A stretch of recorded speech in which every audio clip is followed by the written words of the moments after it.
ओम शांति।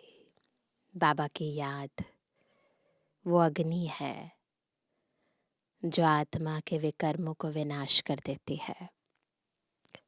ऐसी अग्नि जो आत्मा को संपूर्ण पावन बना देती है। आत्मा इतनी शक्तिशाली हो जाती है कि हर कार्य को करना, चाहे वो कितना भी कठिन हो, उसके लिए सहज हो जाता है। और इस याद के आधार से ही आत्मा अपने पूर्व जन्मों के पाप कर्मों को भी काटती है। ये याद ही आत्मा के अंतर के परिवर्तन का आधार है। इस याद की अग्नि में वो पवित्रता है जो आत्मा को कलयुगी से सतयुगी बना देती है। उसके संस्कार को, स्वभावों को, बुद्धि को बदल देती है, संकल्पों में परिवर्तन ला देती है। संपूर्ण आत्मिक परिवर्तन का आधार है बस एक शिव बाबा की याद। जितना जितना हम ईश्वरीय याद में रहते हैं, उतना हमारे भीतर का ये परिवर्तन बढ़ता है। या यूं कहें, दोनों चीज़ें ओतप्रोत हैं। परिवर्तन से पता चल सकता है कि हम कितना बाबा की याद में रहते हैं। आज की मुरली भी हमें ऐसा ही एक मापदंड दे रही है। ध्यान से सुनेंगे बाबा के मधुर महावाक्य। आज है 13 तारीख, 13 मार्च 2025। बाबा के महावाक्य हैं, मीठे बच्चे, पद का आधार है पढ़ाई। जो पुराने भक्त होंगे वह अच्छा पढ़ेंगे और पद भी अच्छा पाएंगे। प्रश्न है, जो बाप की याद में रहते हैं उनकी निशानी क्या होगी? उत्तर है, सभी ध्यान से अपने अंदर चेक करते रहेंगे। याद में रहने वालों में अच्छे गुण होंगे, वह पवित्र होते जाएंगे, रॉयल्टी आती जाएगी, आपस में मीठा शीरखंड होकर रहेंगे, दूसरों को न देख स्वयं को देखेंगे। उनकी बुद्धि में रहता, जो करेगा वह पाएगा। इसलिए दूसरों के कर्मों में दखलंदाजी नहीं। ओम शांति। बच्चों को समझाया गया है कि यह भारत का जो आदि सनातन देवी देवता धर्म है, उसका शास्त्र है गीता।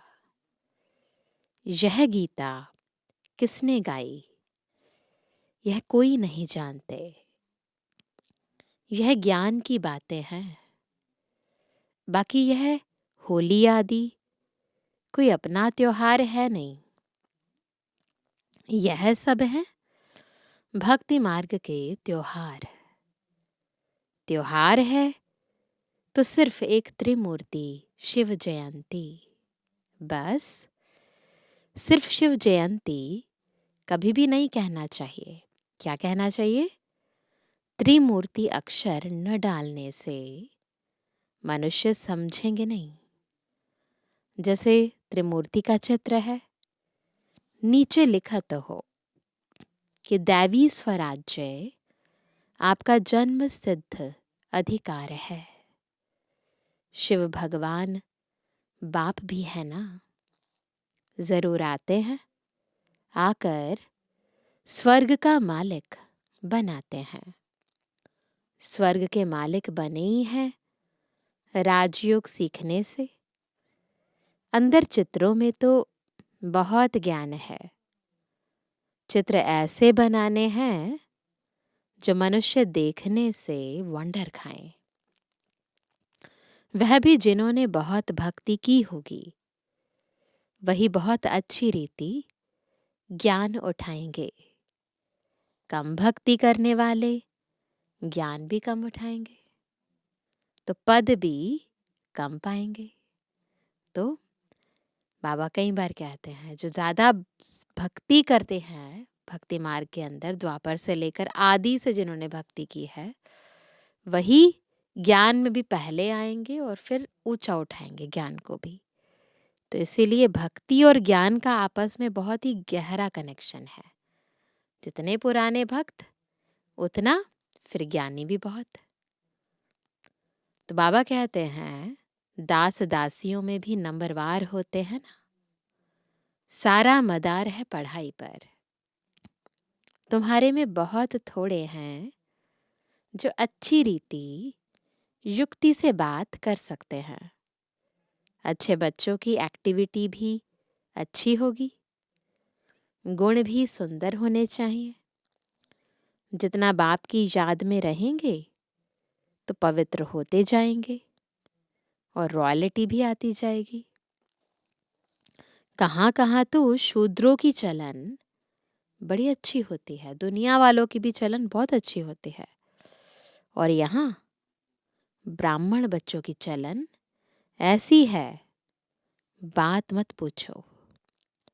इसलिए वे लोग भी कहते हैं क्या इनको ईश्वर पढ़ाते हैं, है ना। जब देखते हैं चलन अगर ऐसी है, विश्वास कौन करेगा कि इन्हें भगवान पढ़ाते हैं। तो बच्चों की ऐसी चलन नहीं होनी चाहिए। बहुत मीठा शीरखंड होना चाहिए। जो करेंगे सो पाएंगे, नहीं करेंगे तो नहीं पाएंगे। बाप तो अच्छी रीति समझाते रहते हैं। पहले पहले तो बेहद के बाप का परिचय देते रहो। त्रिमूर्ति का चित्र तो बड़ा अच्छा है, स्वर्ग और नर्क भी दोनों तरफ है, गोले में भी क्लियर है। कोई भी धर्म वाले को इस गोले पर व झाड़ पर तुम समझा सकते हो। इस हिसाब से तुम स्वर्ग नई दुनिया में तो आ नहीं सकेंगे। जो सबसे ऊंच धर्म था, सबसे साहूकार थे, वही सबसे गरीब बने हैं। जो सबसे पहले पहले थे, संख्या भी उनकी जास्ती होनी चाहिए, परंतु परंतु क्या हो गया, परंतु हिंदू लोग बहुत और धर्मों में कन्वर्ट हो गए हैं। अपने धर्म को न जानने कारण और धर्मों में चले गए हैं, या तो हिंदू धर्म कह देते हैं, अपने धर्म को भी समझते नहीं हैं। ईश्वर को पुकारते बहुत है, क्या कहते हैं, शांति देवा, परंतु शांति का अर्थ समझते नहीं हैं। एक दो को शांति की प्राइज देते रहते हैं, पीस प्राइज देते हैं। यहाँ तुम विश्व में शांति स्थापन करने के निमित्त बने हुए बच्चों को बाप विश्व की राजाई प्राइज में देते हैं। सोचो, हम सारी दुनिया को पावन बनाते हैं, शांति स्थापन करते हैं, तो बाबा उसकी एवज में हमें क्या देते हैं, है ना, हमें सारे विश्व की राजाई दे देते हैं। यह इनाम भी नंबरवार पुरुषार्थ अनुसार मिलता है, जितना करते हैं उतना मिलता है। देने वाला है भगवान बाप। इनाम कितना बड़ा है, सूर्यवंशी विश्व की राजाई। सोचो, अभी तुम बच्चों की बुद्धि में सारे वर्ल्ड की हिस्ट्री, ज्योग्राफी, वर्ण आदि सब हैं। विश्व की राजाई लेनी है तो कुछ मेहनत भी करनी है। पॉइंट तो बहुत सहज हैं। टीचर जो काम देते हैं वह करके दिखाना चाहिए, तो बाबा देखे कि किसमें पूरा ज्ञान है। कई बच्चे तो मुरली पर भी ध्यान नहीं देते हैं, रेगुलर मुरली पढ़ते नहीं। जो मुरली नहीं पढ़ते वह क्या किसका कल्याण करते होंगे। बहुत बच्चे हैं जो कुछ भी कल्याण नहीं करते। न अपना न औरों का करते हैं, इसलिए घोड़े सवार प्यादे कहा जाता है। कोई थोड़े महारथी हैं, खुद भी समझ सकते हैं कौन कौन महारथी हैं। कहते हैं बाबा गुलजार को, दादी गुलजार जी को, कुमार का को, दादी प्रकाशमणि जी को, मनोहर को भेजो, है ना, क्योंकि खुद घोड़े सवार हैं। देखो बाबा महारथियों के नाम ले रहे हैं, वह महारथी हैं। बाप तो सब बच्चों को अच्छी रीति जान सकते हैं। कोई पर ग्रहचारी भी बैठती है ना। कभी अच्छे अच्छे बच्चों को भी माया का तूफान आने से बेताले बन जाते हैं। ज्ञान तरफ अटेंशन ही नहीं जाता है। बाबा को हर एक की सर्विस से मालूम तो पड़ता है ना। सर्विस करने वाले अपना पूरा समाचार बाबा को देते रहेंगे। तुम बच्चे जानते हो, गीता का भगवान हमको विश्व का मालिक बना रहे हैं। बहुत हैं जो वह गीता भी कंठ कर लेते हैं। दुनिया में गीता पाठी होते हैं ना, हजारों रुपया कमाते हैं उस गीता से भी। तुम हो ब्राह्मण संप्रदाय, जो फिर दैवी संप्रदाय बनते हो। ईश्वर की औलाद भी सभी अपने को कहते हैं। दुनिया वाले भी कहते हैं ना हम भगवान के बच्चे हैं, फिर कह देते हम सब ईश्वर हैं। कंट्रास्ट हो गया ना। जिसको जो आता है वह बोलते रहते हैं। भक्ति मार्ग में मनुष्यों की हालत कैसी हो गई है, समझ ही नहीं आता ना। अपनी बात को ही काट रहे हैं। यह दुनिया ही आयरन एज्ड पतित है। इस चित्र से बहुत अच्छी रीति समझा सकेंगे। साथ में दैवी गुण भी चाहिए, अंदर बाहर सच्चाई चाहिए। दैवी गुण भी चाहिए, अंदर बाहर सच्चाई चाहिए। आत्मा ही झूठी बनी है, उनको फिर सच्चा बाप सच्चा बनाते हैं। बाप ही आकर स्वर्ग का मालिक बनाते हैं। दैवी गुण धारण कराते हैं।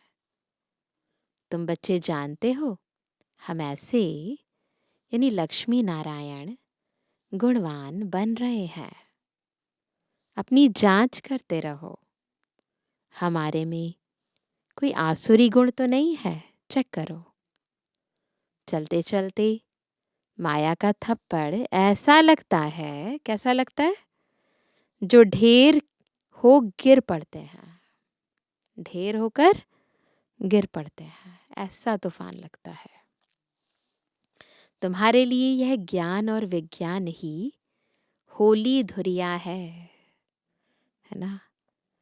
ज्ञान और विज्ञान, ज्ञान नॉलेज जो बाबा देते हैं, और विज्ञान योग। वे लोग भी होली और धुरिया मनाते हैं, लेकिन उसका अर्थ क्या है यह भी कोई नहीं जानते। वास्तव में यह ज्ञान और विज्ञान है जिससे तुम अपने को बहुत ऊंच बनाते हो। वह तो क्या क्या करते हैं, धूल डालते हैं, क्योंकि यह है रौरव नर्क। नई दुनिया की स्थापना और पुरानी दुनिया के विनाश का कर्तव्य चल रहा है। तुम ईश्वरीय संतान को भी माया एकदम घूंसा ऐसा लगा देती है जो जोर से दुबन में गिर पड़ते हैं, दल दल में गिर पड़ते हैं। फिर उससे निकलना बड़ा मुश्किल होता है। इसमें फिर आशीर्वाद आदि की कोई बात नहीं रहती। फिर इस तरफ मुश्किल चढ़ सकते हैं। इसलिए बड़ी खबरदारी चाहिए। माया के वार से बचने के लिए कभी देह अभिमान में मत फंसो। सदा खबरदार। सब भाई बहन है। बाबा ने जो सिखाया है वही बहनें सिखाती हैं। बलिहारी बाप की है, न कि बहनों की। याद रखना है, किसी में कोई गुण है, कोई ज्ञान अच्छा दे रहा है, परंतु वास्तव में उसे भी ज्ञान देने वाला कौन, उसे भी गुण देने वाला कौन, वो याद रखना है। ब्रह्मा की भी बलिहारी नहीं, यह भी पुरुषार्थ से सीखे हैं। पुरुषार्थ अच्छा किया है, गोया अपना कल्याण किया है। किसी पर एहसान नहीं करते, पुरुषार्थ करके अपना ही कल्याण करते हैं। हमको भी सिखलाते हैं तो हम अपना कल्याण करें, है ना। आज होली है, तो आज तो सभी रात्रि को होली जलाएंगे और कल होली मनाएंगे, है ना। तो आज होली है, अब होली का ज्ञान भी सुनाते रहते हैं। ज्ञान और विज्ञान, पढ़ाई को नॉलेज कहा जाता है। विज्ञान क्या चीज़ है किसको भी पता नहीं है ना। जो विज्ञान भगवान सिखाते हैं उसे कहते हैं योग, जो इस दुनिया से पार का है ना, जो अनलिमिटेड है, जहाँ आत्मा और परमात्मा का मिलन है। तो दुनिया में ये किसी को पता नहीं है। विज्ञान है ज्ञान से भी परे। ज्ञान तुमको यहाँ मिलता है जिससे तुम प्रारब्ध पाते हो, बाकी वह है शांति धाम। यहाँ पाठ बजाए थक जाते हैं तो फिर शांति में जाना चाहते हैं। अभी तुम्हारी बुद्धि में यह चक्र का ज्ञान है। अभी हम स्वर्ग में जाएंगे, फिर 84 जन्म लेते नर्क में आएंगे, फिर वही हालत होगी। यह चलता ही रहेगा, इनसे कोई छूट नहीं सकते। कोई कहते हैं यह ड्रामा बना ही क्यों। अरे यह तो नई दुनिया और पुरानी दुनिया का खेल है। सीरियस हो जाते ना खेल में, मनोरंजन नहीं समझते तो ऐसी कंप्लेंट करते हैं। अनादि बना हुआ है, झाड़ पर समझाना बहुत अच्छा है। सबसे पहली मुख्य बात है बाप को याद करो तो पावन बन जाएंगे। आगे चल मालूम पड़ता जाएगा कौन कौन इस कुल के हैं। जो और धर्मों में कन्वर्ट हो गए हैं वह भी निकलते जाएंगे। जब सभी आएंगे तो मनुष्य वंडर खाएंगे। सबको यही कहना है कि देह अभिमान छोड़ देही अभिमानी बनो। तुम्हारे लिए पढ़ाई ही बड़ा त्योहार है, तो दुनिया के सब त्योहार बाद में। ये बाबा जो हमें मिलते हैं तो हमें सच में होली बना देते हैं, पवित्र बना देते हैं, और हम बीती बातों को होली सो होली कर देते हैं और एक बाबा के हो लेते हैं। सच्चा ज्ञान जब ज्ञान सागर आकर हमें देते हैं तब हमारा त्योहार शुरू हो जाता है। दुनिया के त्योहार भी बाबा जब आते हैं और हमारे साथ जो जो मंगल मिलन मनाते, चाहे पढ़ाई पढ़ाते हैं, चाहे योग सिखाते हैं, उन्हीं की यादगारें हैं। तो बाबा कहते हैं संगम की यादगारें चलती रहती है ना। तुम्हारे लिए पढ़ाई ही बड़ा त्योहार है जिससे तुम्हारी कितनी कमाई होती है। वे लोग तो इन त्योहारों को मनाने में कितने पैसे आदि बर्बाद करते हैं। दुनिया वाले त्योहार मनाते हैं तो खर्चा होता है ना, कितना झगड़ा आदि होता है। होली पर तो बहुत झगड़ा होता है। पंचायती राज्य में कितने झगड़े ही झगड़े हैं। किसको रिश्वत देकर भी मरवाने की कोशिश करते हैं। ऐसे बहुत मिसाल होते रहते हैं। बच्चे जानते हैं सतयुग में कोई उपद्रव होता ही नहीं। रावण राज्य में बहुत उपद्रव हैं। अभी तो तमो प्रधान है ना। एक दो में मत न मिलने कारण किसी से हमारी बनती नहीं है ना, मत नहीं मिलती, तो एक दो में मत न मिलने कारण कितना झगड़ा है। इसलिए बाप समझाते रहते हैं, इस पुरानी दुनिया को भूल अकेले बन जाओ, घर को याद करो, अपने सुख धाम को याद करो, किससे जास्ती बात भी ना करो, नहीं तो नुकसान हो जाता है।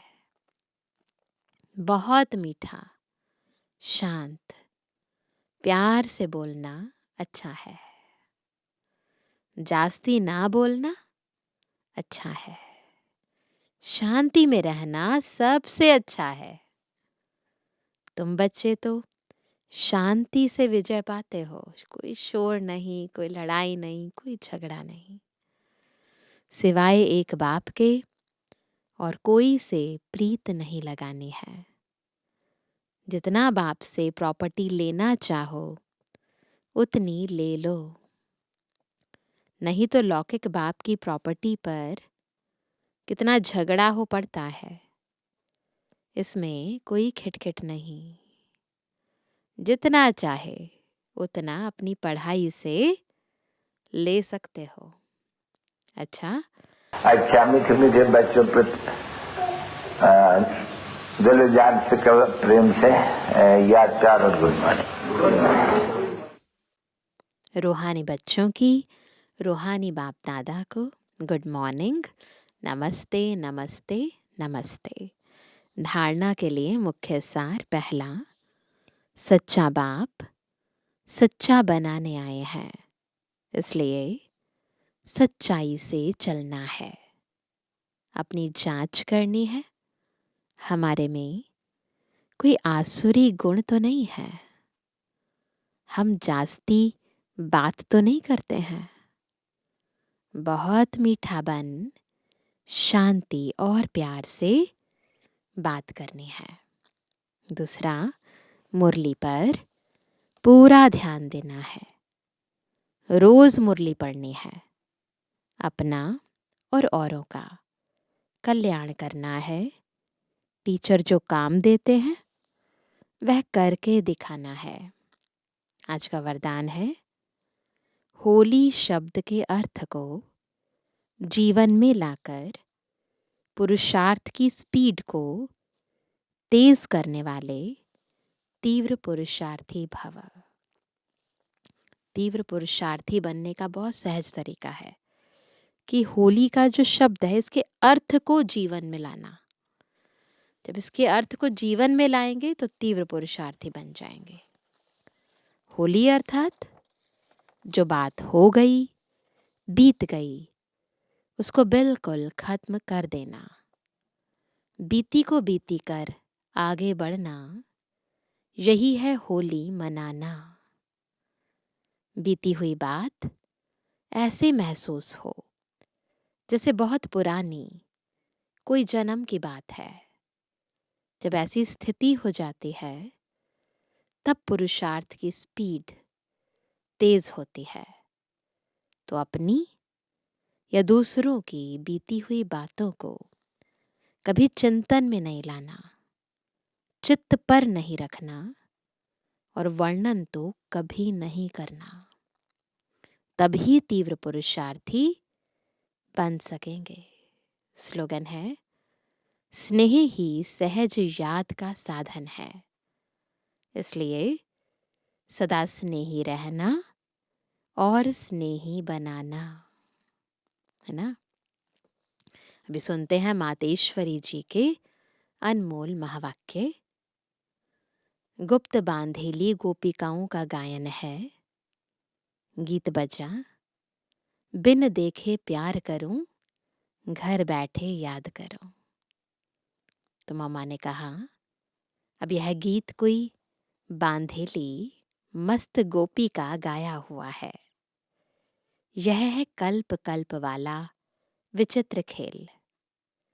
बिन देखे प्यार करते हैं, दुनिया बेचारी क्या जाने। कल्प पहले वाला पार्ट हूबहू रिपीट हो रहा है।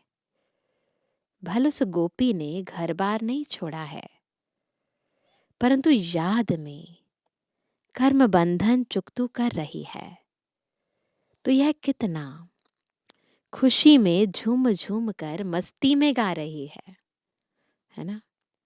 तो वास्तव में घर छोड़ने की बात नहीं है, ये दिल का स्नेह है ना। कर्म करते याद में रहना है, घर बैठे बिन देखे उस सुख में रह सर्विस करनी है। कौन सी सर्विस करनी है? पवित्र बनाने की। तुमको तीसरा नेत्र अब मिला है, हर चीज को इस तीसरे नेत्र से देखो, ज्ञान युक्त होकर देखो। आदि से लेकर अंत तक बीज और झाड़ का राज तुम्हारी नजरों में है, इस बुद्धि में है। तो बलिहारी इस जीवन की है, इस नॉलेज द्वारा 21 जन्मों के लिए सौभाग्य बना रहे हैं। इसमें अगर कुछ भी लोक लाज विकारी कुल की मर्यादा है तो वो सर्विस नहीं कर सकेंगे। यह है अपनी कमी। बहुतों को विचार आता है कि यह ब्रह्मा कुमारियां घर फिटाने आई हैं, है ना। अधिकतर लोग यही सोचते हैं ना, बहन भाई बना देते हैं। परंतु इसमें घर फिटाने की बात नहीं है। घर बैठे पवित्र रहना है और सर्विस करनी है। इसमें कोई कठिनाई नहीं है। पवित्र बनेंगे तब पवित्र दुनिया में चलने के अधिकारी बनेंगे। बाकी जो नहीं चलने वाले हैं वह तो कल्प पहले वाली शत्रुता का पाठ बजाएंगे। इसमें कोई का दोष नहीं है। जैसे हम परमात्मा के कार्य को जानते हैं, वैसे ड्रामा के अंदर हर एक के पाठ को जान चुके हैं, तो इसमें घृणा नहीं आ सकती। ऐसी तीव्र पुरुषार्थी गोपियां रेस कर विजय माला में भी आ सकती हैं। अच्छा, ओम शांति। अभी सुनते हैं आज का अव्यक्त इशारा। सत्यता और सभ्यता रूपी कल्चर को अपनाओ। जो भी ज्ञान की गुह्य बातें हैं उसको स्पष्ट करने की विधि आपके पास बहुत अच्छी है और स्पष्टीकरण है। एक एक पॉइंट को लॉजिकल स्पष्ट कर सकते हो, अपनी अथॉरिटी वाले हो, है ना। ज्ञान अपने आप में एक अथॉरिटी है। कोई मनोमय व कल्पना की बातें तो है नहीं, यथार्थ है, अनुभव है। अनुभव की अथॉरिटी, नॉलेज की अथॉरिटी, सत्यता की अथॉरिटी। कितनी अथॉरिटीज हैं? तो अथॉरिटी और स्नेह दोनों को साथ साथ कार्य में लगाओ। अथॉरिटी भी और स्नेह भी। अच्छा, ओम शांति।